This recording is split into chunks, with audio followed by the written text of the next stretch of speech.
जय हिंद दोस्तों, मैं राहुल सर आज आपको एक्सरसाइज 4.3 का फर्स्ट क्वेश्चन से सॉल्व करवाऊंगा। इस क्वेश्चन में आपको बताना है कि मूल का अगर अस्तित्व है, अगर मूलों का अस्तित्व है तो इसको पूर्ण वर्ग बनाने की विधि से इसका मूल निकालना है। क्या निकालना है? मूल निकालना है। द्विघात समीकरण है तो इसके दो मूल होंगे। अच्छा, अस्तित्व को कैसे चेक करना है उसके लिए विभेदकर का जो फार्मूला होता है जिसे बोलते हैं डिस्क्रिमिनेंट, d इक्वल होता है बी स्क्वायर माइनस 4ac। ये विभेदकर का फार्मूला होता है।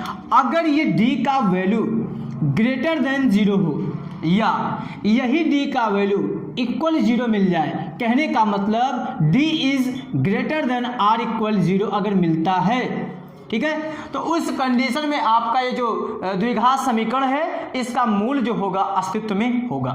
जब अस्तित्व में होगा तो आपको पूर्ण वर्ग बनाने की विधि से सॉल्व करना है। अब पूर्ण वर्ग बनाने की विधि क्या होती है? पूर्ण वर्ग का मतलब ये हुआ, अगर हम आपसे ये बोले A square plus 2ab plus B square अगर कहीं ऐसे लिख दिया गया है तो इसको आप पूर्ण वर्ग के रूप में ऐसे लिखेंगे a प्लस बी का होल स्क्वायर, ठीक है।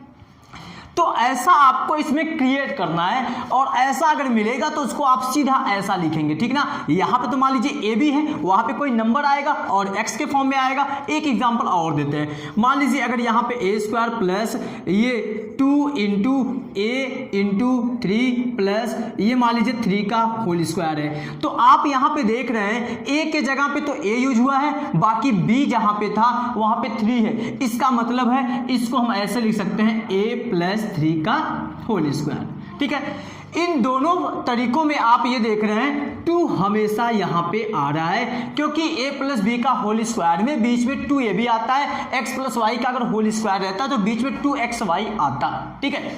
अच्छा, यहाँ प्लस है तो यहाँ प्लस आया है। अगर हम यहीं पे माइनस की बात करें, माइनस अगर रहता है इसमें तो यहाँ माइनस रहता है, ठीक। इतनी बात क्लियर है, बस आपको ये समझ में आ जाएगा।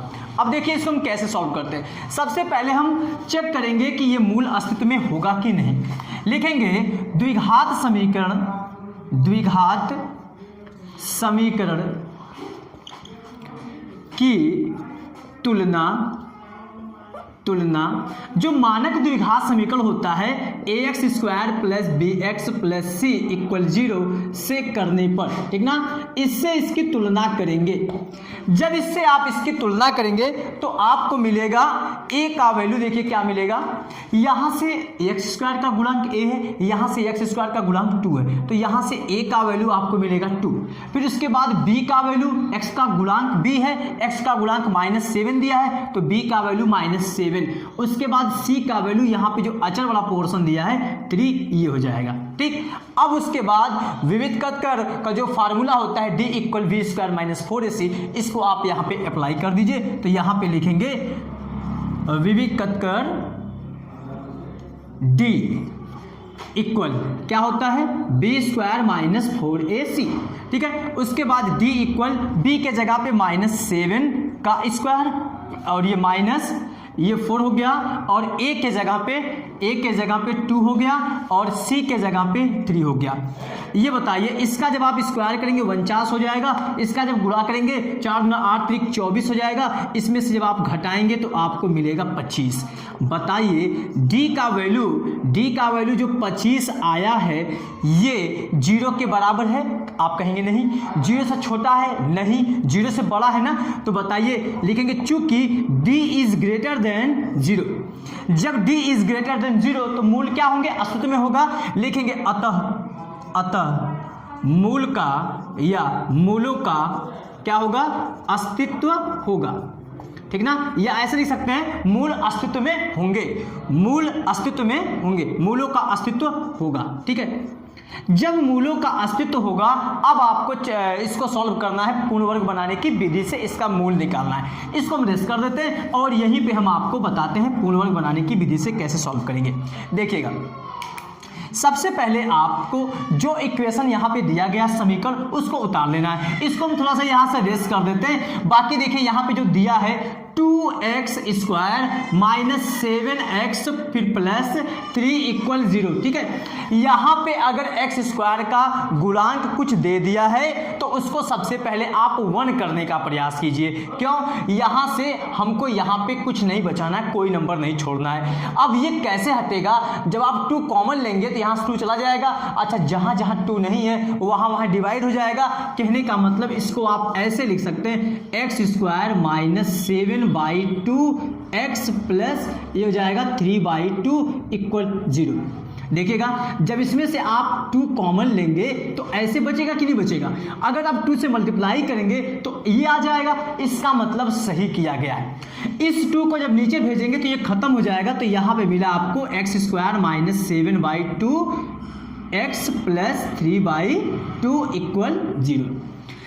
ये आपका पहले टर्म का स्क्वायर है। फिर उसके बाद यहाँ पे आप देख रहे हैं x वाला जो हिस्सा है यहाँ पे माइनस है। ठीक, ये अचर वाला वैल्यू है, अचर वाले से कोई लेना देना नहीं है। यहाँ पे x स्क्वायर वाला है और इसका मतलब जो x वाला वैल्यू है यहाँ पे ये आपका 2ab वाला पोर्शन है। ठीक है, जब 2ab वाला पोर्शन है तो बताइए यहाँ पे पहले का स्क्वायर, फिर उसके बाद आप देख रहे हैं फार्मूले में अगर माइनस आ गया तो ये आपका फार्मूला बनेगा a माइनस बी का होल स्क्वायर जैसा।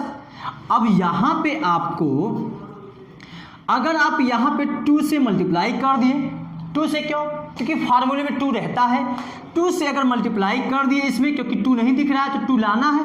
जब 2 से मल्टीप्लाई कर दिए और 2 से इसमें डिवाइड करेंगे तो वैल्यू में कोई परिवर्तन नहीं आएगा।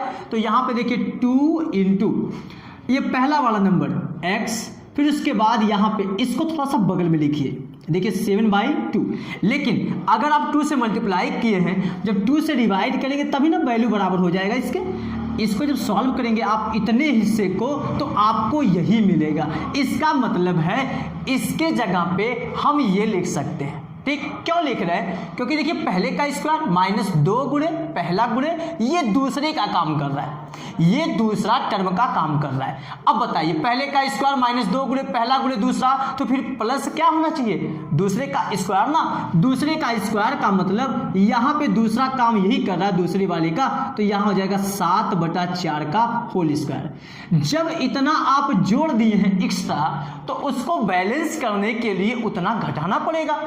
तो यहाँ पे हम इतना घटा भी देते हैं, कितना?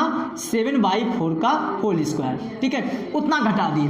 लेकिन 3/2 तो है ना, इस क्वेश्चन में ही है, इसलिए इसमें 3/2 आपका रहेगा, उसको हटाना नहीं है। ये इक्वल 0। अब ये वैल्यू पूरा बराबर हो गया। अब देखिए यहाँ से यहाँ तक आप देख रहे हैं आपका फार्मूला बन रहा है पहले का स्क्वायर माइनस 2 गुणे पहला गुणे दूसरा प्लस दूसरे का स्क्वायर। तो ये आपका शिफ्ट हो गया फार्मूले में। कौन सा फार्मूला?